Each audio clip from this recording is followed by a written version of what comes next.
Throughout the 10th and the 11th of July, the 2nd SS Panzer Corps continued its attack toward Prokhorovka, reaching within 3 kilometers of the settlement by the night of July 11th.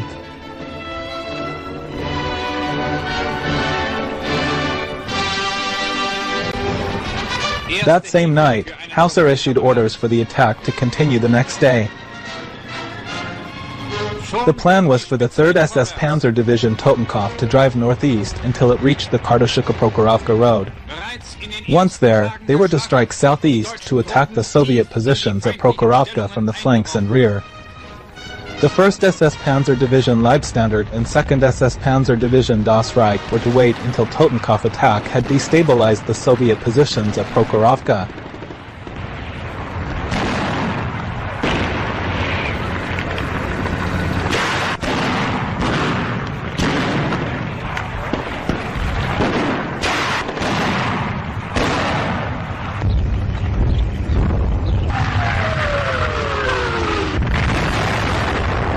And once underway, the 1st SS Leibstandard was to attack the main Soviet defenses dug in on the slopes southwest of Prokhorovka.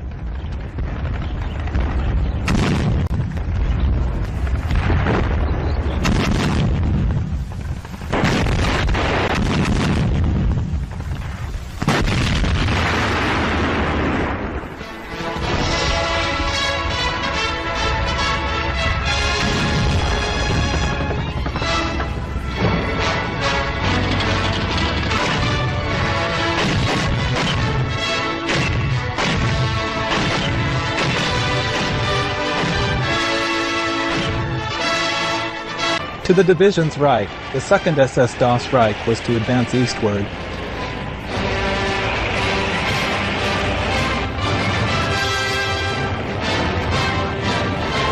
Then turn southward away from Prokhorovka to roll up the Soviet lines opposing the 3rd Panzer Corps' advance and force a gap.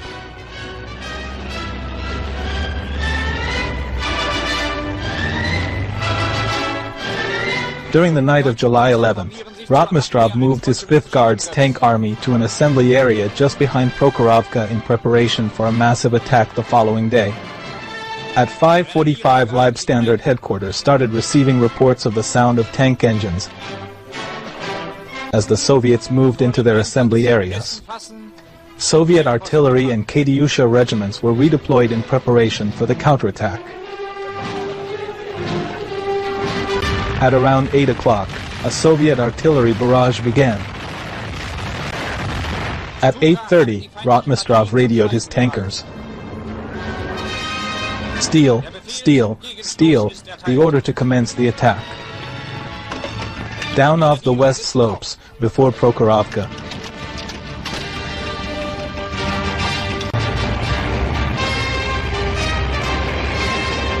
Came the massed armor of 5 tank brigades from the Soviet 18th and 29th Tank Corps of the 5th Guards Tank Army. The Soviet tanks advanced down the corridor.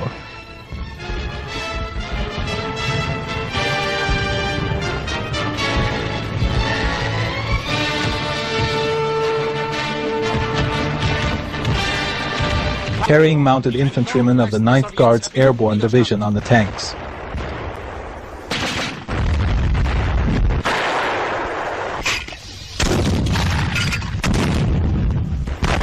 To the north and east, the 3rd SS Panzer Division Totenkopf was engaged by the Soviet 33rd Guards Rifle Corps.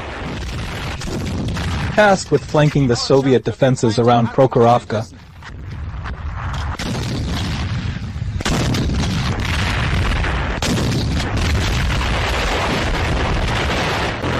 the unit first had to beat off a number of attacks before they could go over onto the offensive.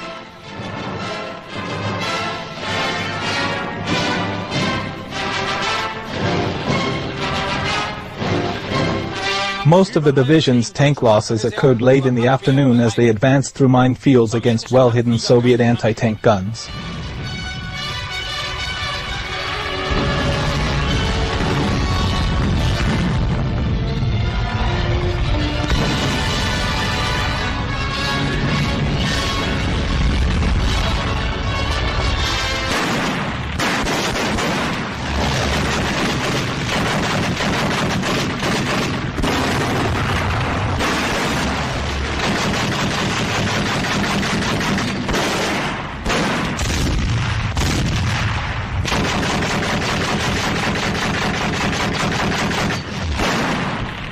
Although Totenkopf succeeded in reaching the Prokhorovka road, their hold was tenuous and it cost the division half of its armor.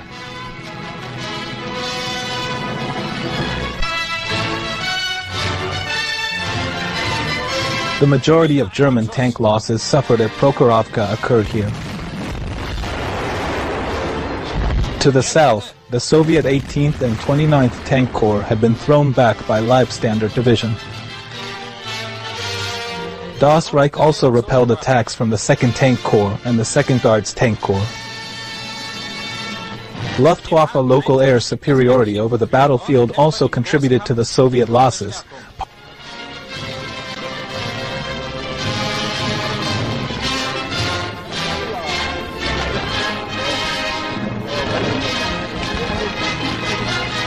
By the end of the day, the Soviets had fallen back to their starting positions. Neither the 5th Guards Tank Army nor the 2nd SS Panzer Corps accomplished their objectives. Although the Soviet counterattack failed with heavy losses, throwing them back onto the defensive, they did enough to stop a German breakthrough.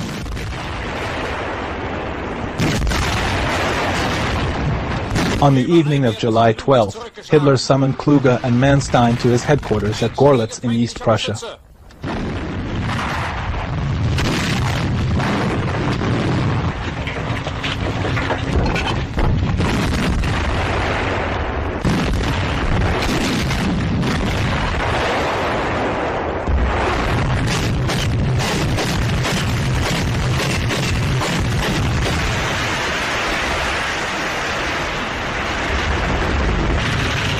The Western Allies had invaded Sicily. The threat of further Allied landings in Italy or along southern France made Hitler believe it was essential to stop the offensive and move forces from Kursk to Italy. Hitler ordered Manstein's reserve, the 24th Panzer Corps, to move south.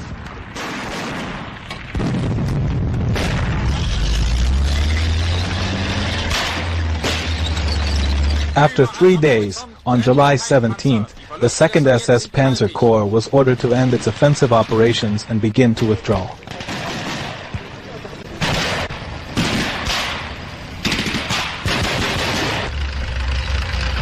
Manstein was highly critical of Hitler's decision to call off the operation at the height of the tactical battle.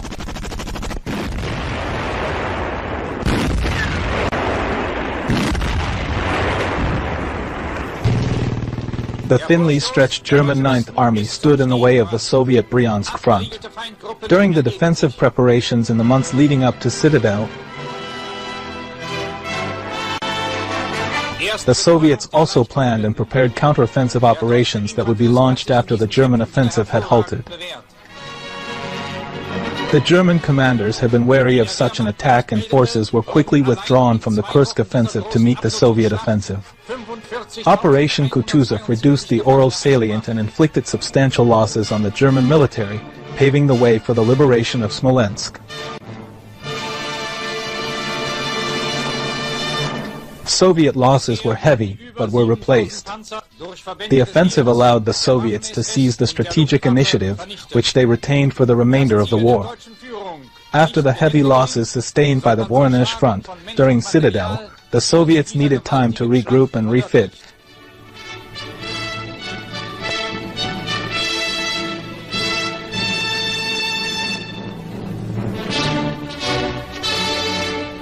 Delaying the start of the offensive Operation Rumiantsev until August 3rd.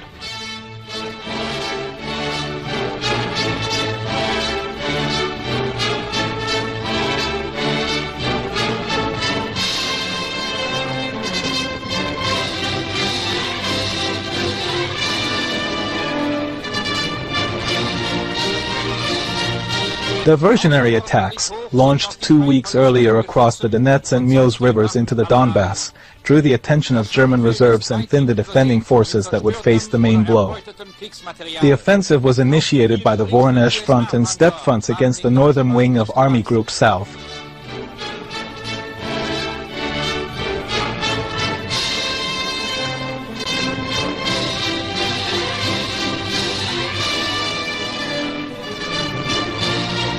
They drove through the German positions, making broad and deep penetrations.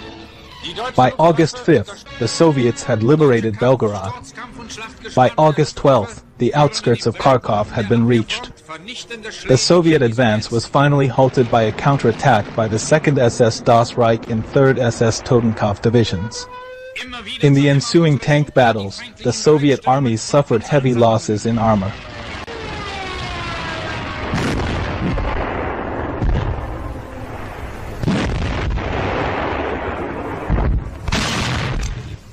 After this setback, the Soviets focused on Kharkov.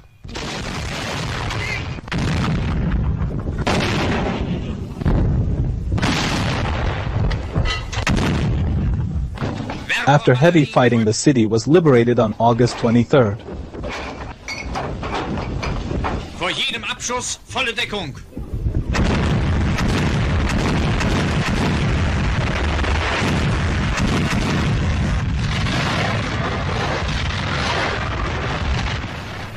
This battle is referred to by the Germans as the Fourth Battle of Kharkov, while the Soviets refer to it as the Belgorod-Kharkov Offensive Operation. The campaign was a strategic Soviet success. For the first time, a major German offensive had been stopped before achieving a breakthrough. The Germans, despite using more technologically advanced armor than in previous years, were unable to break through the deep Soviet defenses and were caught off guard by the significant operational reserves of the Red Army.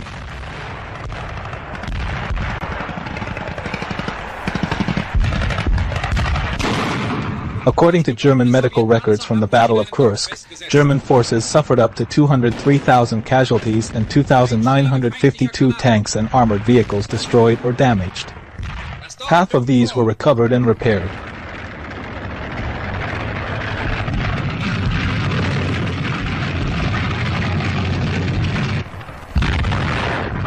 The Soviets lost 863,303 men, 7,000 tanks and armored vehicles,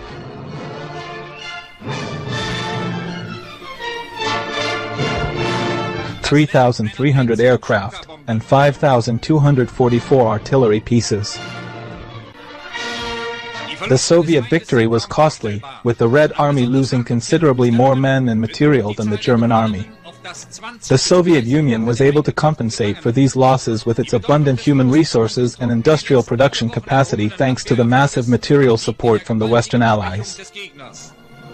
Germany never recovered. Further, the Western Allied landings in Italy opened a new front, further diverting German resources and attention. The initiative firmly passed to the Red Army. For the remainder of the war, the Germans were limited to reacting to Soviet advances.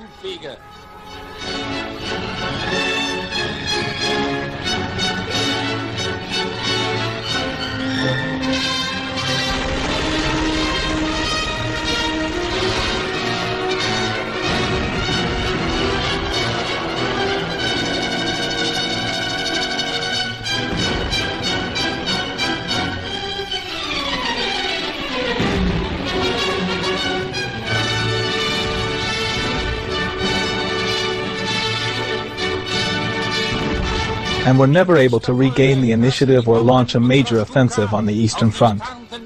The Battle of Kursk is cited by some as being the true turning point of the European theater of World War II, although this view has frequently been criticized.